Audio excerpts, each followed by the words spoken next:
제4장.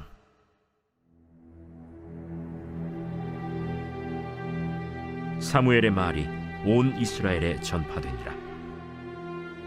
이스라엘은 나가서 블레셋 사람들과 싸우려고 에베넷을 곁에 진치고 블레셋 사람들은 아벡에 진쳤더니 블레셋 사람들이 이스라엘에 대하여 전열을 벌이니라. 그 둘이 싸우다가 이스라엘 블레셋 사람들 앞에서 패하여 그들에게 전쟁에서 죽임을 당한 군사가 4,000명가량이라.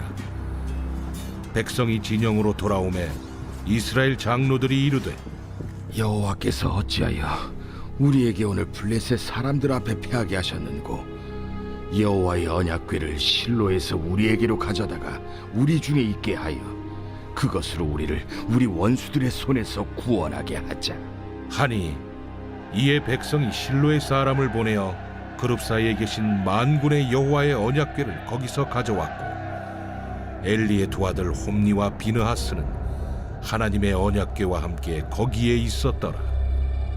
여호와의 언약궤가 진영에 들어올 때에 온 이스라엘이 큰 소리로 외치매 땅이 울린지라. 블레셋 사람이 그 외치는 소리를 듣고 이르되, 히브리 진영에서 큰 소리로 외치면 어찌 됨이냐? 하다가 여호와의 궤가 진영에 들어온 줄을 깨달은지라.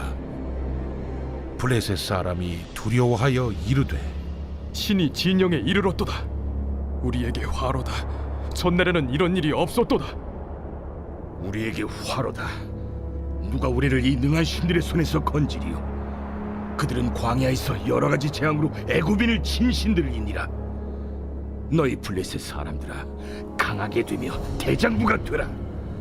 너희가 히브리 사람의 종이 되기를 그들이 너희의 종이 되었던 것 같이 되지 말고 대장부같이 되어 싸우라 하고 블레셋 사람들이 쳤더니 이스라엘이 패하여 각기 장막으로 도망하였고, 살육이 심히 커서 이스라엘 보병에 엎드러진 자가 3만 명이었으며 하나님의 궤는 빼앗겼고 엘리의 두 아들 홈니와 비느하스는 죽임을 당하였더라. 안녕하세요, 박혜정입니다. 오늘도 사무엘상 말씀이 계속됩니다. 4장 앞부분이에요. 오늘 말씀은 좀 너무 슬퍼요. 사무엘이 일어나는 이야기와 함께 바로 이스라엘이 어떻게 전쟁에서 망했는지를 이야기하고 있어요. 이스라엘의 이런 이야기들을 보면서 우리가 또 영적인 이스라엘이라는 생각이 있기 때문에 마음에 절망을 하거나 좀 어려운 마음이 들 수도 있습니다. 근데 이 성경을 우리가 읽으면서 집중해야 될 부분은 하나님은 무엇을 하고 계시는가라는 것입니다. 이스라엘은 망했지만 하나님의 나라는 망하지 않습니다. 이스라엘은 오늘 보니까 완전 망했어요. 4,000명이 죽은 전쟁에서 머리를 써서 법궤까지 갖고 왔는데 3만 명이 죽게 되는 그런 대패를 하게 되는 그런 슬픈 이야기예요. 3만 명이면 굉장히 많은 숫자잖아요. 그런데 여기에서 우리가 절망을 하는 것이 아니라 하나님이 무엇을 하고 계신지를 보자고 말씀드렸잖아요. 그럼 하나님이 지금 뭘 하고 계시나요? 사무엘을 일으키고 계셨죠. 그리고 이스라엘이 결국은 또 뒤에 가면 다 망하지만 또 중간에 누가 있습니까? 다윗을 또 일으키고 계신다는 거예요. 할렐루야. 하나님의 시각으로 하나님의 나라를 함께 걸어가다 보면은 우리가 좀 소망이 넘치고 힘이 나는데, 이스라엘이란 나라가 나라는 생각으로 이스라엘의 그 전쟁에서 패배한 그런 부분에 대해서 집중을 하게 되면은 마음이 너무 아파지면서 우리의 또 현실도 전쟁에서 지는 경우가 많이 있기 때문에 하나님에 대해서 많이 원망하게 되는 그런 결과를 초래할 거라고 생각합니다. 오늘도 보면은 굉장히 고민해서 이 장로님들이 굉장히 고민하셔서 결정한 게 에베네셀에서 바로 조금 떨어진 곳에 실로가 있거든요. 원래 있었던 그 법궤가 있었던 실로까지 가서 가져왔다는 거예요. 또 가져올 때는 어떻게 가져왔을까 생각해보면 굉장히 시간이 또 많이 걸리고 어려운 일이었을 것입니다. 그런데 이 전쟁이 일어난 것은 누구 때문에 일어났나요? 네, 블레셋이, 그러니까 지금 좀 생각나실지 모르겠는데 이스라엘이 이렇게 생겼으면 블레셋은 이쪽에 있어요. 그래서 이렇게 올라와서 여기 가운데 있는 에베네셀과 아벡이라는 곳에 이렇게 진을 치고 있는 것 중이에요. 그리고 실로는 여기에 있는, 예루살렘보다 조금 위에요. 그러니까 블레셋이 지금 많이 이렇게 이동을 한 상태입니다. 전쟁을 위해서 이렇게 온 상태고요. 또 이스라엘 백성들은 수많은 그 전쟁을 통해서 블레셋에게 굉장히 많은 괴롭힘을 당하고 있었기 때문에 좀 잘해보고 싶은 마음이 또 있지 않았을까 생각합니다. 얼마 전까지만 해도 우리가 사무엘이 일어나고 있는 걸 이렇게 들었어요. 어디에 집중할까라는 것입니다. 우리가 하나님의 나라의 백성으로서 이 세상을 걸어가다 보면은 어디에 집중할까라는 그런 초점의 부분에 대해서 생각해 볼 필요가 있다고 생각해요. 오늘 전쟁이 일어났잖아요. 전쟁이 일어났으면 또 전쟁에 졌으면 이 장로님들처럼 고민하는 거예요. 왜 졌지? 어떻게 하면 이길 수 있지? 이렇게 생각하는 것입니다. 근데 이 부분에서 좀 단순하게 이렇게 보게 되면은 100% 자기 머리에서 꾀가 나오게 되고 그게 굉장히 거룩한 것 같고 지혜로운 것 같지만 결국은 또 3만 명을 죽이게 되는 그런 엄청난 대패를 하게 되는 일이 일어났다는 거죠. 근데 어떤 지혜를 가져왔습니까? 네, 법궤를 가져오자. 우리가 하나님의 그 표식이 없었기 때문에 아마 진 것 같다. 또 실제로 그렇게 해서 또 이긴 적이 있었기 때문에 너무 좋을 것 같아. 모두 다 동의를 했겠죠. 근데 지금 이 일이 왜 일어났는가를 한번 생각해 보면 좀 좋을 것 같습니다. 사사시대 마지막이에요. 엘리 제사장 때 이야기고, 엘리 제사장 때는 하나님의 음성이 잘 들리지 않는, 하나님과 굉장히 멀어져 있는 그런 상태였고요. 엘리 제사장의 아들들이 했던 일들은 하나님께 예배 드리는 걸 너무 소홀하게 하고 하나님을 무시하는 그런 일들을 한 상태예요. 그런 상태에서 생각해내는 꾀는, 지혜는 좋지 않았다라는 것입니다. 결과가 굉장히 좋지 않죠. 우리에게 한번 적용해보면 어떨까요? 지금 우리나라가 어떻습니까? 지금 온 세계가 어떻습니까? 동성애가 뭐 거의 다 인정하는 그런 분위기까지 되어버렸습니다. 만약에 그 하나님의 자녀들, 즉 우리들이 하나님 앞에 정말 거룩하게 계속 살았더라면 이 동성애가 이렇게 들어올 수가 없어요.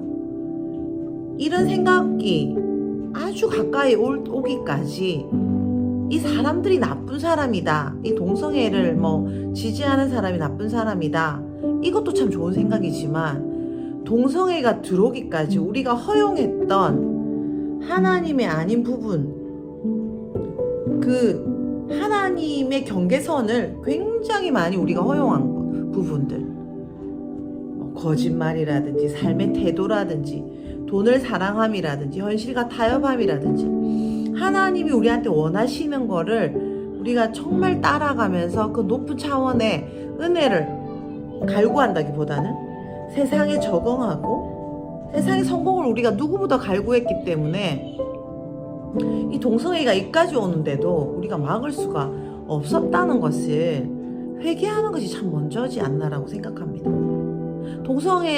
동성애가 우리를 먹지 않게 해주세요 이렇게 기도하는 것도 참 중요한데, 우리 안에 있는 동성애를 허용할 만큼 세상을 사랑하는 성공이 우리의 모든 것, 나의 기도 제목, 내가 원하는 것, 그것이 나를 온통 사로잡고 있는 그런 상태, 그 자체를 회개해야 된다고 생각합니다. 여러분 지금 영상을 같이 하시는 분 어떠세요? 소망이 무엇입니까? 소원이 무엇이세요? 질문을 한번 해보세요. 자기 자신에게 내가 지금 간절히 원하는 게 뭔가? 어떠세요? 어떤 분은 취업이 될 수 있겠고요. 어떤 분은 자녀를 가지는 게 될 수 있겠고, 어떤 분은 이번에 1등을 하는 것이 될 수 있겠고, 학생 같은 경우는 그죠? 아, 나는 이번에 정말 운동 잘해서 축구를 너무 잘하고 싶다. 또 어떤 분은 아, 건강만 하면 좋겠다. 여러 가지 제목이 있을 거라고 생각합니다. 근데 그 제목도, 기도 제목도 참 좋은 거지만 다 어떤 내용이었습니까? 굉장히 1차원적인 하나님과 관계 있지만 관계없는 그런 내용들이라고 볼 수 있습니다. 우리의 기도 제목, 우리 가장 큰 관심사가 하나님의 나라, 하나님 아버지가 하시는 일에 우리가 관심을 가지고 하나님이 왜 이 세상에 우리를 두셨는지, 왜 예수 그리스도를 주셔서 우리를 구원하셨는지에 우리가 그냥 자나 깨나 관심이 있고, 예수님이 나를 혹시 싫어하실까봐, 예수님 성령님이 떠나실까봐 우리가 자나 깨나 고민하고, 그렇다면 얼마나 좋겠습니까? 그런 경지가 되지 않았기 때문에 동성애가 이렇게 가까이 왔는데도 저희들은 모르고 금방 우리가 말한 거 기도 제목에 집중을 하고 있었다는 거죠. 오늘 이 전쟁을 하는 이스라엘 백성들도 마찬가지일 겁니다. 지금 싸움이 시작됐잖아요. 너무 급해요. 블레셋한테 또 잡히거나 또 뭐 약탈을 당하면 너무 슬픈 일이기 때문에 너무 싫어요, 그게. 그래서 잠시 졌는데 어떻게 하면 이기지? 하나님을 끌어대는 겁니다. 하나님의 법궤만 있으면 되겠구나. 우리는 어떻습니까? 우리 지금 급한 거예요. 동성애도 지금 들어오면 지금 급한 거예요. 그러다 보니까 우리 죄를 회개하고 하나님께서 지금 무엇을 하시는지에 우리가 그 관심을 집중하고, 왜 예수 그리스도를 보내셔서 우리를 예수님의 재림을 준비하게 하셨는가를 생각하고 모든 마음과 생각을 거기에 집중을 해야 되는데 생각보다 그게 참 잘 안 되는 겁니다. 아까 제가 말씀드렸던 우리 삶에 하나하나 그 기도 제목이 훨씬 더 가까이 있고, 그것이 훨씬 더 가치 있게 여겨지는 우리의 이 가치관의 이 변화들, 그것이 이 사회를 이까지 오게 하고 망하게 했다라고 볼 수 있다고 생각합니다. 법궤가 와도 졌어요. 더 크게 망했습니다. 예수님만 계신다면, 예수님만 나의 소망이다. 하나님이 지금 이 나라를 어떻게, 이 세계를 어떻게 이끌어가고 계시는지 내가 거기에 올인하고, 하나님께서 예수님을 통해 주신 나의 이 하나님의 나라는 정말 높고 높은 하나님 보좌 옆에서 하나님과 함께 세상을 다스리는 것이다. 시간도 공간도 초월한 그런 아름다운 놀라운 것이라는 걸 우리가 믿으면서 하나님이 오로지 영광 받으시고, 하나님이 우리를 다스리시고 우리의 모든 영광을 주님께 돌려드리는 그런 삶으로 우리가 돌아가지 않는다면, 우리가 내는 결정과 우리가 생각해내는 지혜들은 더 큰 실패로 가게 되는 그런 결과를 가져올 거라고 이 성경이 오늘 말하고 있습니다. 많은 사사들이 있었어요. 그런데 결국은 이 엘리 제사장까지도 먹혀버린 거죠. 이런 가치관에, 우리가 아까 말씀드린 그런 가치관에 엘리 제사장도 결국은 망해버렸어요. 하나님이 이렇게 말씀하시죠. 사무엘에게 말씀하실 때 엘리 제사장이 흠니와 비나스 아들들을 책망하지 않았다고 이야기하거든요. 근데 사실 잘 읽어보시면 책망을 했어요. 그러지 마라. 하나님은 정말 절대 너희들이 그렇게 하면 안 되는 분이야. 하나님을 대적하면 어떻게 이기려고 그래. 이렇게 분명히 말을 해요. 그러지 말라고. 근데 하나님이 보실 때는 책망을 안 했다고 말씀하시거든요. 그럼 뭘까요? 어떤 의미일까요? 하나님이 보실 때는 엘리가 흠니와 비나스랑 비슷한 수준인 겁니다. 그러니까 자식이 그렇게 될 때는 엘리도 문제가 있는 거예요. 그럼 엘리 제사장만 문제가 있습니까? 온 사회가 그런 것입니다. 지금 사사들이 얼마나 많아요. 쭉 사사들이 있어 왔는데 이제 사사들을 믿고 하나님께서 계속 이 사회를 이스라엘을 끌어오셨는데 사사들이 있을 때는 이스라엘이 좀 괜찮았거든요. 그런데 엘리 제사장이란 이 사사가 있을 때는 이스라엘이 똑같이 부패했는데 아들들이 먼저 나서서 부패를 하는 겁니다. 하나님이 도저히 믿을 사람이 하나도 없게 된 거죠. 그러니까 온 이스라엘 사회 전체가 하나님이 아니라 우리가 지금 겪고 있는 하나님을 예배하지 않는 세상의 성공이라고 할까요? 세상적인 어떤 그런 가치관과 지혜들, 그 법계를 이용한, 예배를 이용한 뭔가 하나님의 임재까지 이용하는 그런 지혜 말이죠. 이야기가 좀 어렵나요? 지금 이 이스라엘의 상황이 우리가 겪고 있는 상황과 참 비슷하다고 생각합니다. 그리고 이 문제를 어떻게 해결할지 우리가 굉장히 노력을 많이 하고 있습니다.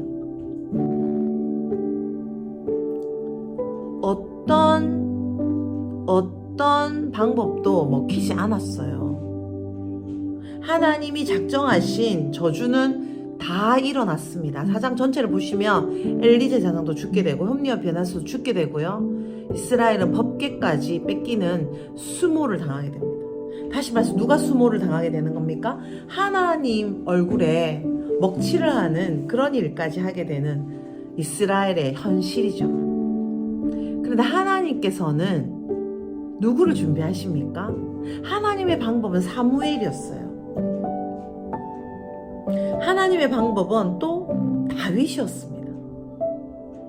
하나님은 사람을 준비하십니다. 이런 세상에 물들지 않는, 세속에 물들지 않는 사람, 하나님의 음성에 귀 기울이는 사람을 찾으시고 그 사람을 기르고 계세요. 음성이 잘 안 들리는 시간이라고 그랬습니다. 이 사사시대, 특히 엘리 제사장이 있을 때는 하나님이 나타난 일이 아주 드물었다라고 이야기하죠. 근데 누구에게나 나타나셨습니까? 사무엘에게 나타나셨습니다. 할렐루야. 그러면 법궤를 가져오는 것이 방법일까요? 아니면 하나님이 준비하시는 사무엘이 되는 것이 방법일까요? 하나님께서는 어떤 상황에도 하나님의 음성을 들려주시고 하나님의 뜻을 찾아 헤매는 그런 분에게 하나님의 할 일, 사명을 주십니다. 여러분, 평범하게 살고 싶으시죠? 아닙니까? 부르심 좋고 하나님의 은혜 좋은데 그냥 좀 무난하게 살고 싶다. 직장 잘 다니면서 아니면 사업 잘하면서 가정도 꾸리고 직장도 가고 또 공부도 잘하고 그런 생각들이 저희들 있잖아요. 근데 영상을 같이 하는 우리 가족들은 평범하기를 포기하시길 축복해요. 하나님의 나라는 무난한 삶이 아닌 것 같습니다. 성경을 읽으면 읽을수록 그래요. 사무엘 같은 분, 다윗 같은 분, 그 한 분으로 그 나라가 유지됩니다. 이스라엘 다 망한 것 같지만 망하지 않았어요. 하나님은 사무엘을 준비하셨죠. 우리 영상을 같이 하는 우리 가족들 축복합니다. 이 귀한 사무엘들이셔서 감사드려요. 하나님의 음성에 귀를 기울이고 말씀과 기도로 거룩하여지고 두렵고 떨림으로 이 구원을 이루시는 분들, 지금까지 온 그 모든 일은 다 잊어버리고 앞으로 달려갈 천국, 하나님의 나라, 높은 예수님 바로 옆자리, 하나님과 함께 이 세상을 다스리는 바로 그 사람으로 한 분 한 분을 부르셨습니다. 할렐루야. 그러면 어떨까요? 실망되지만 실망하지 않습니다.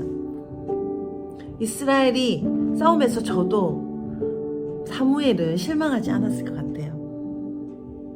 계속 이 말씀으로 양육해 나갑니다. 하나님의 사명을 이루어 나갑니다.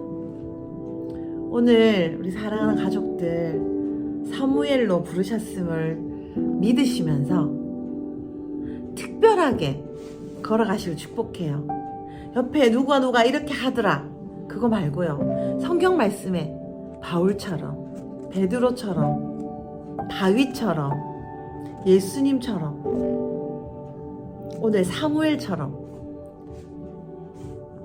아무도 음성을 듣지 못하는 이 암흑과 같은 시기에 하나님께서 직접 양육해 주시고 말씀으로, 기도로 일으켜 주시는 이 거룩에 참여하는 저희들이 되기를 간절히 소원합니다.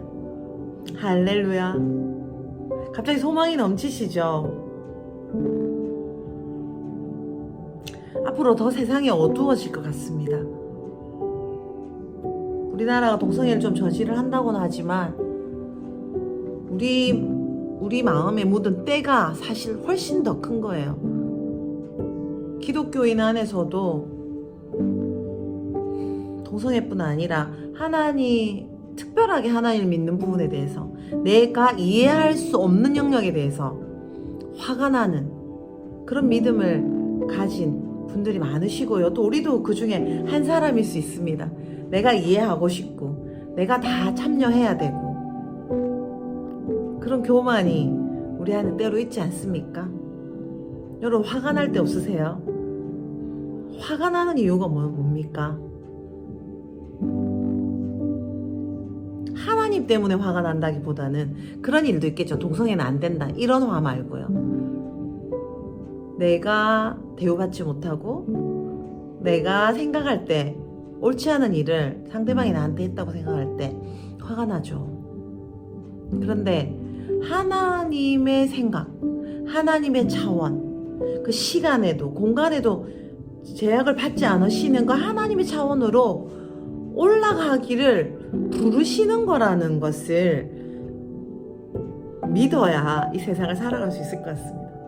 어떤 어려움도, 어떤 전쟁도 그것이 우리에게 온 이유는, 어떤 관계의 불협화음도 그것이 우리에게 온 이유는 우리가 시간의 제약을 받고 공간의 제약을 받고 관계의 제약을 받는 그런 사람들이 아니라 아주 특별한 주님의 부르심을 받은 신의 자녀들, 하나님의 자녀라는 것을 알려주시기 위하심이라는 것입니다. 우리 안에 하나님의 그 놀라운 온 우주보다 더 큰 사랑이 있다는 것을 믿는 것, 우리 안에 하나님이 주신 놀라운 건강이 있다는 걸 믿는 것, 하나님이 주신 그 놀라운 부여와 부자의 그 능력이, 재물이 우리 안에 있다는 걸 믿는 것, 그걸 집행하고 사용하면서 믿음으로 걸어가는 것, 또 우리 안에 주신 그 말씀을 귀하게 여기면서 읽고 또 읽고 베레아 사람들처럼 또 묵상하고 또 상고하는, 그래서 또 실천하고 또 실천하며 하나님이 얼마나 아름다우신지, 얼마나 선하고 얼마나 사랑이 많으신지를 보여주고 또 보여주는 그 사람으로 우리를 부르신 것을 믿으면서 걸어가는 것, 그것이 바로 우리의 삶이고 우리의 정체성입니다. 그렇게 안 될 때가 너무 많이 있죠. 저는 너무나 많은 실패를 합니다. 여러분은 어떠세요? 그런데 그 실패한 나는 원래 내가 아니에요. 죽었죠. 분명히 말씀하고 있습니다. 세상에 대해서 죽었고 세상이 우리를 볼 때도 우리는 죽었다. 바울의 말씀입니다. 세상에 대해서 우리가 살아있으니까, 그 세상이 계속 달콤하게 보이니까, 하나님보다 그것이 더 크게 보이는 상황, 그런 것들, 그게 바로 믿음이 없는, 하나님이 슬퍼하시는 내용들이라고 생각해요. 오늘 이 전쟁이 우리에게 영향을 주는 것이 아니라 이 장로님들이 법궤를 가져와야 되겠다, 이런 지혜들이 전쟁을 이기게 하는 것이 아니라 하나님의 뜻, 하나님께 방법을 물어보고 하나님께서 원하시는 방법을 통해 살아가는 것, 그것이 바로 우리의 기쁨이고 전쟁의 비결이겠죠. 승리의 비결이겠죠. 그것은 무슨 요술방망이처럼 비결이 있는 게 아니에요. 그냥 삶입니다.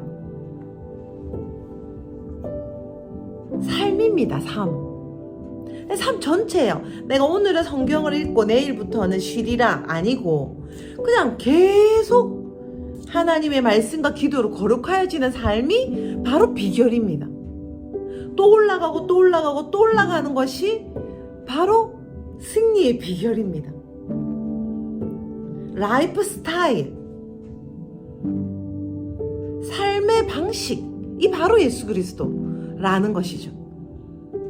이분들은 전쟁이 너무 이기고 싶었어요. 열심히 특심해서 법궤까지 가져왔습니다. 그렇지만 사무엘에게 물어보지 않았죠. 사무엘에게 물어보지 않았어요. 주여, 사무엘을 인정한다고 하면서도 사무엘에게 물어보지도 않았습니다. 누구에게 의논하고 누구와 같이 하나님의 나라를 꿈꾸며 인생을 설계하는가 참 중요한 것 같습니다. 할렐루야. 오늘도 하나님과 함께 하나님의 라이프 스타일로 하나님이 우리를 보내신 그 사명과 그 목적을 생각하지만 생각만 하는 것이 아니라 우리의 삶 전체가 주님께 드려지는, 세상이 궁금한 게 아니라 하나님이 너무 궁금하고 그 높은 자리가 무엇인지, 하나님께서 우리에게 주신 게 무엇인지 그것을 계속 따라서 올라가는, 요한계시록에 이리로 올라오라는 그 주님의 음성을 들으면서 걸어가는 귀한 축복의 시간 되기를 원합니다. 할렐루야. 주님 감사합니다. 우리를 이렇게 아름다운 삶으로 불러주셨음을 감사드립니다. 자꾸 비결을 찾지 않고 하나님 그 자체가 비결이며 하나님과 함께 하나님을 궁금해하며 하나님을 알기 위해, 하나님을 살기 위해 하나님의 그 모든 것을 알고 누리는, 또 나누는 귀한 삶으로 우리를 이끌어주신 주님을 찬양합니다. 예수 그리스도의 보혈이 얼마나 큰지, 그 아름다운 비밀이 무엇인지 우리에게 계속 알려주시고 갈망하는 마음을 더 부어주시며 그 우리 안에 있는 그 믿음이 얼마나 큰지 알게 해주시고 그 믿음으로 살아가게 하신 주님을 찬양합니다. 이 귀한 가족들을 축복합니다. 주님 감사합니다. 모든 영광 받아주십시오. 하나님께서 하나님의 나라를 세우고 계시는, 사무엘을 세우고 계셔서 하나님의 나라를 세상의 성패와 관계없이 이루어 가시는 주님의 놀라운 은혜를 찬양드리고, 이 귀한 사무엘들을 세워가시는 주님을 찬양하고 우리에게 많은 사무엘을 주신 주님을 찬양합니다. 예수님 감사드립니다. 하나님 영광 받아주십시오. 성령님 도와주십시오. 예수님 이름으로 기도드렸습니다. 아멘. 할렐루야. 사무엘, 귀한 아름다운 사무엘들과 함께 걸어가는 우리 가족들 너무나 감사드리고 축복합니다. 사랑해요.